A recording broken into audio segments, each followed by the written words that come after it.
Otra vez. A ver, nos quedamos en la parte de definir una función de muestra. Esa función que creamos es el valor absoluto del 1 entre el seno. Una cosa interesante aquí es que, vamos aquí, si se fijan, las funciones pueden ser argumentos de otras funciones. Esa parte es súper importante que la tengan presente. Ok, ¿cómo se ve esta función? Esta es la función f de x es igual al valor absoluto de 1 entre el seno de x y tiende a infinito en los puntos donde el seno de x se hace 0. Es decir, en el 3,1415,9, es decir, en pi, tiende a infinito, en 2pi, en 3pi y así sucesivamente. Es una función periódica. Sin embargo, lo vamos a evaluar en c igual pi. Entonces, cuando nosotros pasamos eso, nosotros decimos c a evaluar, decimos math.pi, eso es el valor de pi guardado en la librería math.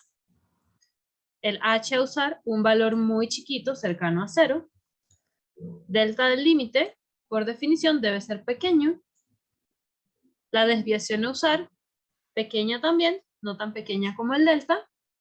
Y continuidad es el nombre que le pusimos a la variable de salida. O sea, no es la variable de salida, es la variable que va a almacenar el resultado de la llamada de esta función.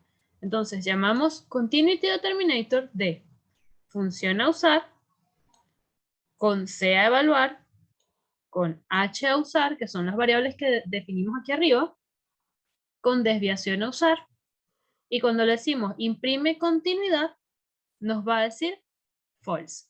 La función evaluada en el punto no es igual al límite y la función no es continua, por lo tanto en 3,1415,926 y darle para allá que se es pi. Y cuando le pedimos print continuidad, nos dice false. Eso quiere decir que la función no es continua en el punto pi. ¿Quedó claro lo que pasó ahí? Se me fue Benjamín. Sí. Ok. En los códigos también se hace referencias. Después de que ustedes terminen un código, en la parte de abajo, siempre deben ir las referencias. Entonces, por ejemplo, esta es una referencia modelo MLA, que es Language, o sea, es básicamente de la parte de literatura, es modelo con literatura en vez de APA, que es con la gente de psicología. Entonces tienen menganito, coma fulano, continuidad, teoremas y matemáticas básicas, y tienen la dirección del GitHub de donde lo sacaron, por ejemplo. GitHub o GitLab, puede haber cualquiera de los dos. Git es un sistema de almacenamiento de versiones de archivos. Es genial porque te guarda las diferencias. Entonces, volviendo a temas de conocimientos básicos, tenemos diferenciabilidad. Una función es diferenciable si su derivada por la izquierda es igual a su derivada por la derecha, que es igual a la derivada, si no mal recuerdo, y si la derivada está definida en el punto y es igual a las derivadas, a las derivadas por la izquierda y por la derecha. Recordamos que la definición de derivabilidad es importante para la parte de la suavidad de las funciones. Ok, ejercicio 1 les queda para la casa, hacer el diagrama de flujo para probar la diferenciabilidad de una función en un punto. Ese diagrama lo tienen que hacer de la misma forma que hicimos el de continuidad, pero para diferenciabilidad. ¿Ok? Teorema del valor intermedio. El teorema del valor intermedio es súper importante porque es parte de las bases que utilizamos para justificar muchos de nuestros algoritmos, o de las cosas que vamos a crear en algoritmos después. Si una función f continua está evaluada en un intervalo AB, es decir, bueno, aquí están los colores al revés, el A es amarillo y el B es anaranjado, pero bueno, aquí está A, aquí está B, este es un intervalo BA, lo puse aquí, no sé por qué. Tiene valores f de A y f de B, tenemos f de A aquí y f de B aquí, y hay un número k que está entre f de A y f de B, es decir, yo tengo esto encajonado entre f de A y f de B, y en algún punto hay un número que está entre f de A y f de B, en la parte vertical, en la línea vertical, y ese número se llama K. Entonces existe un número C, tal que f de C es igual a K. Es decir, si yo tengo una función que es continua, esta es la parte importante, continua, es decir, es una línea que nunca se interrumpe, y está evaluada en un intervalo. Si yo tengo los valores de los dos puntos del intervalo de la función, y tengo un valor que es intermedio entre esa función evaluada en esos dos puntos, fijo que en algún momento la función pasa por ahí, porque la función es continua. ¿Quedó claro eso?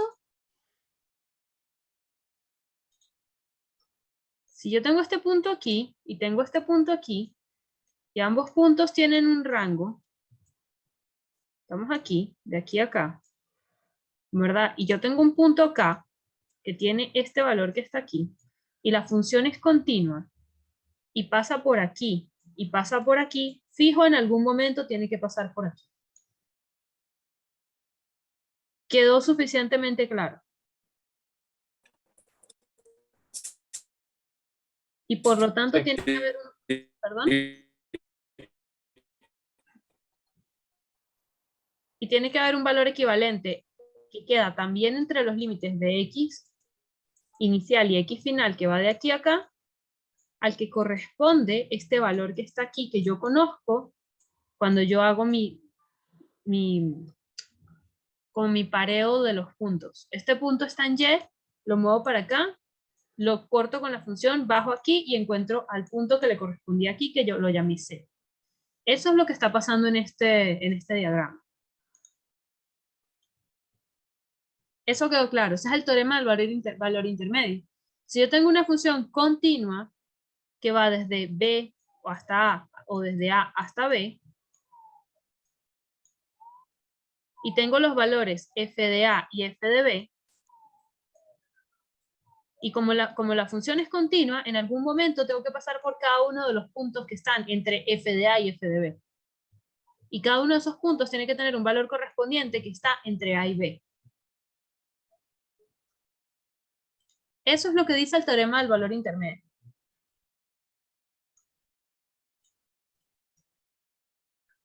El teorema de Rolle es un poco diferente.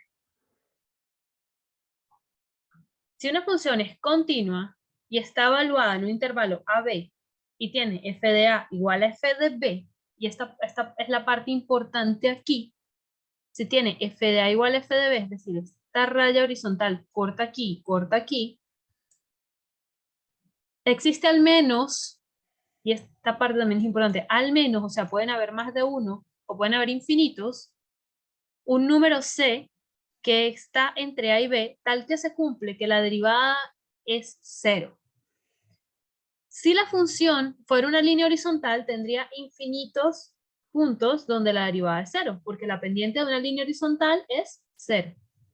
Pero si la función no es una línea horizontal, voy a tener al menos un pico y un retorno, y eso me va a dar un mínimo, como es el caso de aquí. O voy a tener uno que va hacia arriba y va a tener que volver hacia abajo para que vuelva a pasar por este punto que está acá. Y entonces voy a tener un máximo. O puedo tener más. Y puedo tener 3, 5, 7. Voy a tener al menos uno. Eso es lo que nosotros sabemos, que al menos hay uno. Al menos hay un mínimo o un máximo cuando tienes una función en un intervalo cuyos valores evaluados, los intervalos son iguales.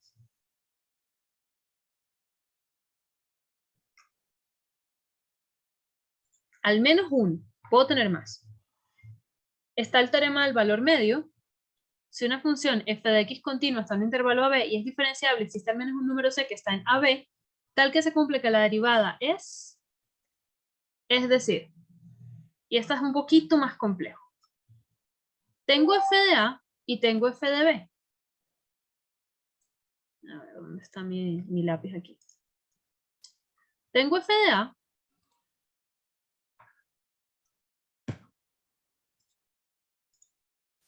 Hacer esto.